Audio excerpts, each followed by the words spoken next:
Beliau datang ke Masjid Sultan Salahuddin Abdul Aziz Shah pada 14 Oktober 1989. Beliau hanya pakai skirt saja, pakai skirt saja. UMNO tidak bisa sekali.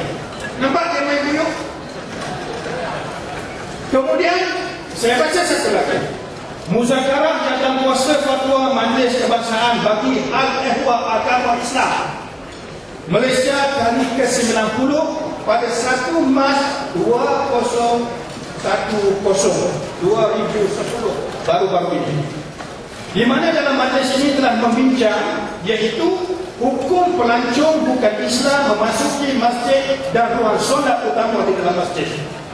Majlis fatwa telah menetapkan perkataan diharuskan memasuki masjid dan ruang solat dengan syarat mendapat keizinan pihak pengurusan masjid dan perlakuan serta tingkah laku mereka tidak mencemarkan kesucian masjid dan sentiasa dengan terkawal dan beradab. Nampak? Ini UMNO, dia tidak baca ini tuan, dia tidak sekolah apa itu.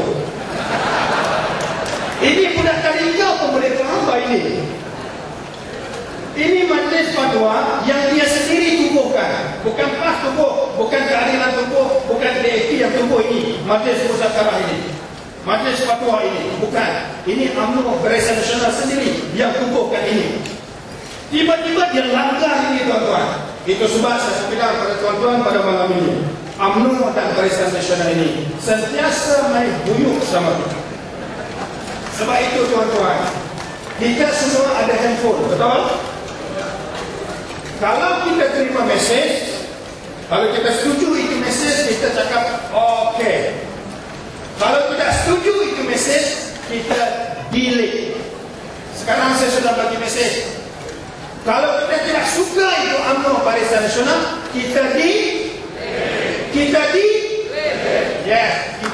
dalam pilihan raya akan datang. Terima kasih banyak-banyak kepada semua. Kita ubah kerajaan ini kepada kerajaan raya.